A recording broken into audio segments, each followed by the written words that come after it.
এবং আইনের শাসন সেটি প্রতিষ্ঠিত করতে উনি পর্যাপ্ত ভূমিকা রাখতে পেরেছে কিনা, নাকি উনি ব্যর্থতায় পর্যবেসিত হয়েছে মাননীয় স্পিকার? এটা প্রশ্ন হলো না পল্টনের বক্তৃতা হলো, বুঝতে পারিনি। পরবর্তীতে সরকার দলীয় এমপি সহ বিরোধী দলীয় এমপিদেরকে যে হামলা শিকার হয়েছে, সেই হামলায় যে মামলা হয়েছে, সেই মামলার আসামিদেরকে গ্রেপ্তার না করে বরং উল্টো যে মিথ্যা মামলা হয়েছে তার প্রেক্ষিতে সেই আসামিদেরকে গ্রেপ্তার করে যে আইনের শাসনের টোটাল কবরচনা করা হচ্ছে, এই ব্যাপারে বর্তমান স্বরাষ্ট্রমন্ত্রী পদক্ষেপ জানতে চাচ্ছে। শাহবাগ স্কোয়ারের বক্তৃতা দিয়া পার্লামেন্টের বক্তৃতা দিয়ে এক কথা না। প্রথম কথা হচ্ছে নির্ধারিত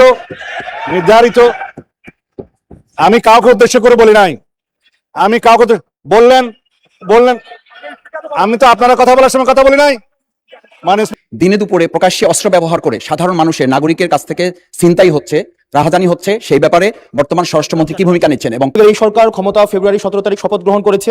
এর পূর্বের 6 মাসে ইন্টারিম গভর্নমেন্টের সময় প্রতিদিনে হত্যা হয়েছে, প্রতি মাসে হত্যার গড় ছিল 260 জন, যেটা বর্তমানে 311 জন। এই সরকার ক্ষমতা গ্রহণের পূর্বের 6 মাসে খুন হয়েছে 1780 জন, যেটা এই সরকারের 6 মাসে খুন হয়েছে 1789 জন। নারী ও শিশু নির্যাতন পূর্বের 6 মাসে ছিল 10,090 জন, এটি এই 6 মাসে হয়েছে 11,165 জন। পুলিশের উপরে হামলা হয়েছে 275টি, যেটি এই সরকারের প্রথম 6 মাসে হয়েছে 317টি।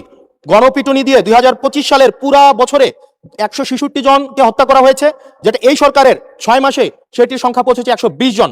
ব্রাহ্মণবাড়িয়াতে কনসার্ট বন্ধ করে দেওয়া হয়েছে, নৌকাবাজ বন্ধ করে দেওয়া হয়েছে। সেখানে মাননীয় স্বরাষ্ট্রমন্ত্রী বলেছেন যে ব্রাহ্মণবাড়িয়ার একটা কালচারাল একটা জেলা, সেই জেলায় নাকি গান বাজনা সিনেমা নাকি বন্ধের মতোই।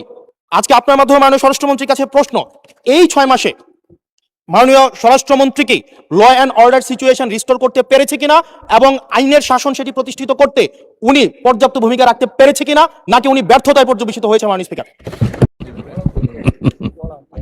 ধন্যবাদ মাননীয় স্পিকার। এটা প্রশ্ন হলো না পল্টনের বক্তৃতা হলো, বুঝতে পারিনি।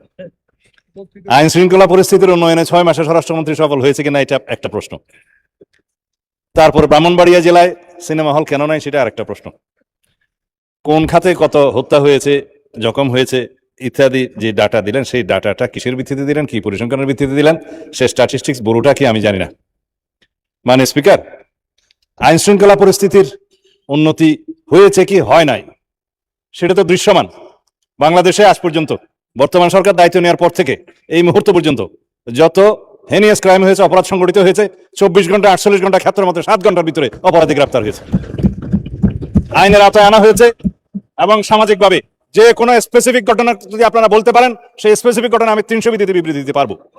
আজ পর্যন্ত সামাজিক চাহিদার ভিত্তিতে এবং যেগুলো আলোচিত হয়েছে, যেগুলো আলোচিত হয়ও নাই, সেই রকম যেগুলো ঘটনা অপরাধ সংগঠিত হয়েছে, সেটা সমাজের চাহিদার ভিত্তিতে সংক্ষিপ্ত সময়ের মধ্যে যাতে বিচার কার্য সম্পন্ন হয় সেজন্য আমরা সহযোগিতা করেছি। বিচার করার তো জুডিশিয়ারির কাজ।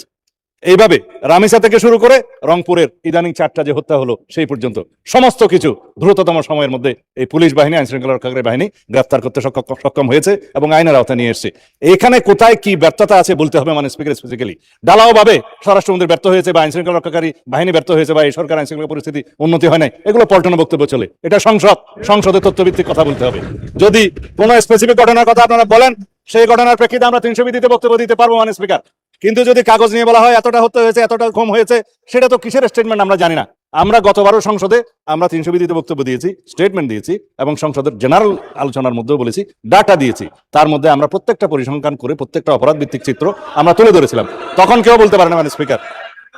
সুতরাং যদি কোনো স্পেসিফিক ঘটনায় বাংলাদেশের আইন শৃঙ্খলা রক্ষাকারী বাহিনী বা স্বরাষ্ট্র মন্ত্রণালয় ব্যর্থ হয়েছে কি হয় নাই সেই বিষয়ে যদি আপনারা নোটিশ আনেন, তখন আমরা ডিবেট করতে পারবো। ধন্যবাদ মানে স্পিকার।